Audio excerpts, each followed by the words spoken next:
नमस्कार दोस्तों, कैसे आप लोग? उम्मीद करता हूं कि आप लोग भी ठीक होंगे। दोस्तों, अगर आप लोग पावर स्टार पवन सिंह के असली वाले फैन हो, सच्चे वाले फैन हो, तो लाल वाले बटन को दबा के चैनल को सब्सक्राइब कर दो। अगर आप लोग flop star, red star, pending star के फैन हो तो यहाँ से भग जाओ, आपके लिए कोई टाइम नहीं है। दोस्तों, मैं 2-3 वीडियो यूट्यूब पे देखा जिसमें यह वीडियो बनाया गया है कि कल्लू के ऊपर मुकदमा हो गया, कल्लू के ऊपर FIR हो गया, क्योंकि कल्लू ने स्टेज पे कुछ अपशब्द किसी जाति को लेके गाना गा दिया था। तो मैं उन लोगों से ये पूछना चाहता हूं कि कल्लू ने तो अनजाने में गाया, कल्लू का जुबान फिसल गया, तुम लोगों ने FIR कर दिया, लेकिन क्या तुम लोग FIR करके बच जाओगे?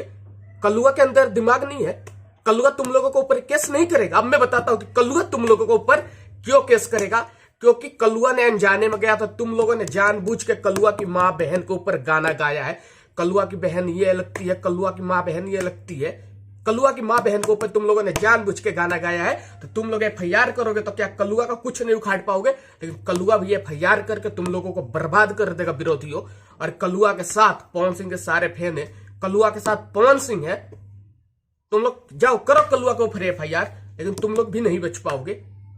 कल्लुआ भी तुम लोगों के ऊपर FIR करेगा, क्योंकि तुम लोगों ने जानबूझ के कल्लुआ की मां बहन के ऊपर गाना निकाला है, जो कि बहुत ही गंदी बात है, शर्मसार कर देगा समाज को। जय हिंद, जय भारत।